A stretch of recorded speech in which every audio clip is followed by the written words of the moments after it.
Welcome back to my channel. जैसा कि अभी चल रहा है बहुत ही ज़्यादा क्लाउडी मौसम, 2-3 दिन से लगातार बारिश हो रही है और ऐसे मौसम में बहुत मन करता है कि कुछ खटास अगर मिल जाए तो बहुत ही मज़ा आ जाए। और इसलिए मैंने डिसाइड किया है कि आज मैं बनाने वाली हूँ लिट्टी चोखा, जो कि है बिहार की बहुत ही फेमस डिश।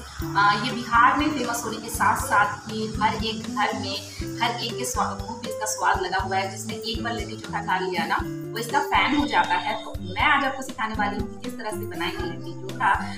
ये रेसिपी को लेकर ये मेरी पहली वीडियो है जिसे मैं शूट करने वाली हूँ। तो आई होप कि आप लोगों को पसंद आएगी। और अगर आपको मेरी रेसिपी और मेरी वीडियो पसंद आए ना, तो प्लीज़ वीडियो को लाइक करिएगा, चैनल को सब्सक्राइब करिएगा, अपने फ्रेंड्स के साथ शेयर करिएगा, बेल आइकन को प्रेस करना तो बिल्कुल नहीं भूलिएगा ताकि मेरी हर वीडियो की नोटिफिकेशन आपको मिलती रहे। तो आइए फटाफट से सीखते हैं कि किस तरह से बनाना है लिट्टी चोखा। ये सबसे पहले इसके इंग्रेडिएंट्स देख लेते हैं। तो सबसे पहले आपको लेना है, ये लगभग मैं 8 से 10 लिट्टियाँ बनाने वाली हूँ। तो इसके लिए मैंने ली है 250 से 300 ग्राम ये आटा है, अचार, सत्तू, ये सत्तू मैंने लगभग 1 कप के करीब लिया है, और देसी घी है, नमक, छोटे छोटे प्याज को टुकड़ों में मैंने काट लिया है, जमाइन, मंगरेला, गोलकी का पाउडर, हरी मिर्च, अदरक, और ये जो भुट्टा, लहसुन और जो मिर्च मैंने ली है ना, वो उसकी प्रोसेस में आपको आगे बताऊंगी। सबसे पहले हमें आटे को एक बड़े बर्तन में शिफ्ट कर लेना है ताकि हमें इसका गोला बनाने में आसानी हो।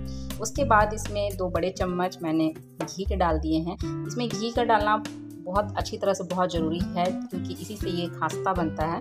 और उसके बाद हमें लेना है स्वादानुसार नमक, और उसके बाद हमें लेना है अजवाइन और मंगरेला, जिसे कि हम कलौंजी भी कहते हैं। और अब इसे हमें अच्छी तरह से मिक्स कर देना है, क्योंकि जितनी अच्छी तरह से हम मिक्स करेंगे ना, तो ये घी पूरे आटे में अच्छी तरह से मिक्स हो जाएगा और ये आपका लिट्टी बहुत ही खास्ता बनकर तैयार होगा। तो आटे को चेक करने के लिए आप इस तरह से मुट्ठी बनाकर देखिए, और अगर आपके आटे में इस तरह से गोला बना रहा है, इसका मतलब आपका आटा परफेक्ट है। आपको एक साथ ज़्यादा पानी नहीं डालना है, आपको थोड़ी थोड़ी मात्रा में पानी डालना है, क्योंकि हमें एक कड़े आटे का डो तैयार करना है जिससे कि हमारी जो लिट्टी है वो परफेक्ट बनकर तैयार हो। इसलिए आपको थोड़ी थोड़ी मात्रा में पानी देना है, इसे अच्छी तरह से मिक्स करना है।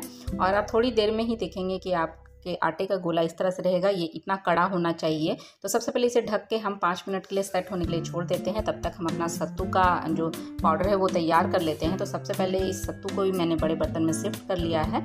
उसके बाद हमें डालना है स्वादानुसार नमक। नमक आप अपने हिसाब से डालें, कम या ज़्यादा आप अपने हिसाब से डाल सकती हैं। उसके बाद आपको इसमें डालनी है इस छोटे छोटे टुकड़े जो प्याज के हमने काट के रखे थे ना, उसे डालना है। आपको डालनी है लगभग ये 1 इंच अदरक के टुकड़े को मैंने इस तरह से घिस कर रख लिया था, उसे मैंने डाल दिया है। कच्चा मिर्ची भी आप अपने हिसाब से ही डालें, क्योंकि जिसको तीखा पसंद है वो ज़्यादा डाले या जिसको कम तीखा पसंद है वो कम डाले। जमैन, मंगरेला, गोलकी का पाउडर, इन सभी को मैंने डाल दिया है। इसे अच्छी तरह से हाथों से मिक्स करना है। लेकिन इसमें सबसे ज़रूरी है ये जो अचार का, एक अचार के पीस को मैंने ले लिया है, और अचार का तेल और इसका मसाला भी इसके साथ ही है। आप चाहे तो इसमें नींबू भी डाल सकते हैं, लेकिन ये मेरा अचार बहुत ज़्यादा खट्टा है तो इसलिए मैंने नींबू को स्किप किया है। लेकिन अगर आपको पसंद है खट्टापन तो आप चाहे तो इसमें नींबू भी डाल सकते हैं, उससे भी इसका टेस्ट बहुत ही अच्छा आता है। एक अचार को भी छोटे छोटे टुकड़ों में काट कर मैंने इसमें डाल दिया है। जब इसका स्वाद बीच बीच में मुँह में आता है ना, तो बहुत ही अच्छा लगता है। मुझे ऐसा लगता है ना कि बहुत ज़्यादा सूखा अगर हम लोग सत्तू बनाकर तैयार करते हैं तो वो गले में फिर जाकर बहुत ज़्यादा फंसता है। तो उसके कारण मैं इसमें अब थोड़ा सा पानी डालूंगी। पानी से थोड़ा सा ये और ज़्यादा नरम हो जाता है, जिससे कि आपके गले में भी नहीं लगेगा और बहुत ही इसका स्वाद भी अच्छा आएगा। इससे सत्तू थोड़ा बढ़ता भी है, तो इसमें मैं थोड़ा सा पानी डाल रही हूँ, लेकिन बहुत ज़्यादा पानी भी आपको नहीं डालना है। तो ये अब हमारा सत्तू बनकर बिल्कुल तैयार हो गया है, चटपटा सा। और अब इसे स्टफिंग करने की बारी आती है। तो आइए चलते हैं, अब हम लिट्टी तैयार करते हैं। तो सबसे पहले छोटी छोटी इस तरह से लोइयाँ बना लेनी हैं। बहुत ज़्यादा बड़ा लोई नहीं बनाना है, बहुत छोटी छोटी सी लोइयाँ बनानी है आपको, क्योंकि अगर ये बहुत ज़्यादा मोटा इसका अगर आप कटोरी बनाएंगे ना, तो ये फिर बहुत टाइम लगेगा सीखने में। तो इस तरह से देखिए, इसे मैंने बहुत ही छोटी लोई लेकर पतली पतली सी इस तरह से कटोरी मैंने बनाई है। इसमें आप अपने हिसाब से स्टफ करके और इस तरह से आप इसे हाथों से दबा दें, और उसके बाद इसी तरह से सारी लिट्टियों को मैंने तैयार कर लिया है। तो अब इसे फ्राई करने के प्रोसेस में हम आने वाले हैं। ये मेरे बिल्कुल हिसाब से बना है, ये लगभग 10 पीस बना है। तो ये देखिए, ये सबसे पहले कढ़ाई को अच्छी तरह से गर्म होने देना है। उसके बाद आपको इतना तेल डालना है ताकि ये लिट्टियाँ इसमें अच्छी तरह से डूब जाएं। लिट्टी बनाते समय आपको गैस के फ्लेम का खास कर ध्यान रखना है। सबसे पहले आपके गैस के फ्लेम को हाई कर देना है जिससे कि तेल अच्छी तरह से गर्म हो जाए। लेकिन आपको इसमें लिट्टियाँ जब आप डाल रही हैं ना, तो आपको ध्यान रखना है कि आपको गैस के फ्लेम को बिल्कुल लो कर देना है, क्योंकि लो फ्लेम में लिट्टियाँ बहुत अच्छी बनकर तैयार होती है। जब तक ये तेल गर्म हो रहा है तब तक मैं इसके चोखे की तैयारी कर लेती हूँ, क्योंकि ये लिट्टी के साथ चोखा रहना बहुत ज़्यादा ज़रूरी है।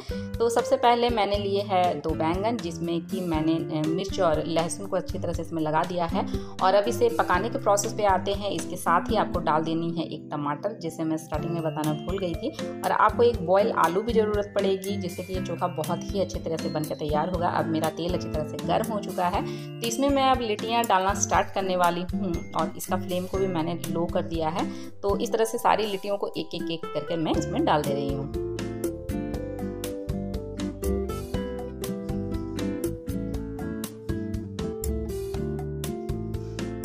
2-2 मिनट में आपको लिट्टियों को पलट देना है, ताकि ये दोनों तरफ से अच्छी तरह से पक जाए। और ये बहुत धीमी आंच में ये पकता है, तो इसे पकने में बहुत अच्छा खासा टाइम लगता है। लेकिन ये अंदर से अगर अच्छी तरह से पक गई ना, तो इसके स्वाद में चार चांद लग जाते हैं। ये बहुत ही खस्ता बनकर तैयार होती है। एक तरफ हमारा बैंगन भी पक रहा है, इसे बार बार बीच बीच में पलट देना है ताकि ये भी अच्छी तरह से पक जाए। इसे भी आपको धीमी आंच पर ही पकाना है, क्योंकि अगर तेज़ आंच पर पकाएंगी ना तो ये पकेगा भी नहीं और उसका ये ऊपरी भाग ये बहुत ज़्यादा काला हो जाएगा। उसके जब तक ये पक रहा है ना, तब तक प्याज को हमने छोटे छोटे टुकड़ों में काट लिया है। और इसके साथ ही लेनी है एक छोटी सी बॉयल आलू।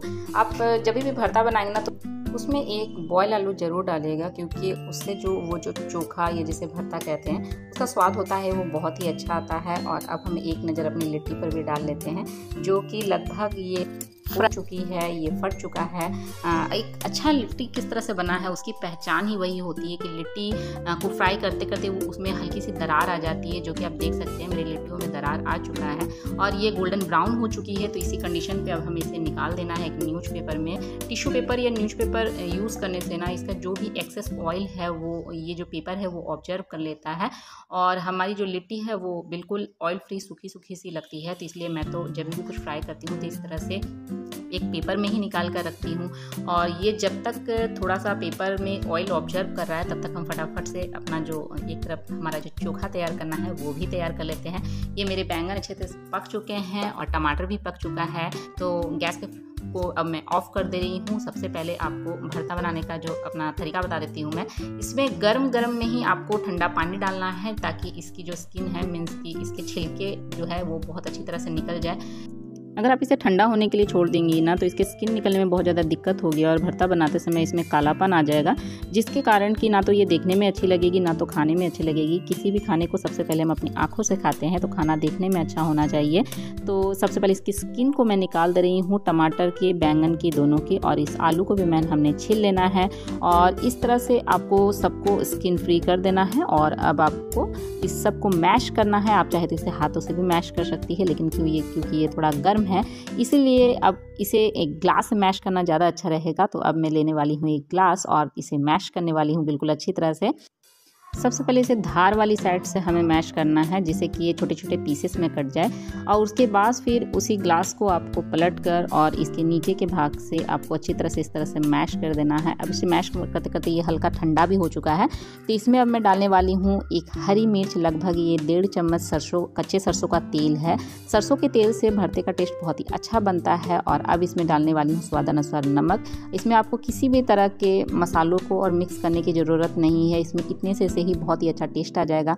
कई लोग इस तरह से जो भरता या चोखा जिसे कहते हैं, इसे फ्राई करके भी बनाते हैं। तो अगर आप चाहे तो इसे कढ़ाई में हल्का सा फ्राई भी कर सकते हैं, लेकिन ये कच्चा कच्चा सा ही मुझे अच्छा लगता है, तो मैं तो इसी तरह से बनाती हूँ। आप देख सकते हैं इतने देर में ये पेपर ने बहुत सारा तेल ऑब्जर्व कर लिया है। तो अब चलते हैं इसे सर्व करने के प्रोसेस पे। सबसे पहले आपको एक थाल लेनी है, ज़रूरत भर आपको जितना भी चोखा चाहिए वो आप ले लें। उसके बाद आपको जितना लिट्टी खाना है वो आप सर्व कर सकती हैं। और ये हमारा लिट्टी बनकर हो गया है तैयार, बिल्कुल टेस्टी टेस्टी सा। आप भी घर पर ट्राई करें और कमेंट बॉक्स में ज़रूर बताएं कि आपका लिट्टी चोखा किस तरह से बना था। तो वीडियो को यहीं पे खत्म करती हूँ, मिलती हूँ अपने नेक्स्ट वीडियो में। Bye bye.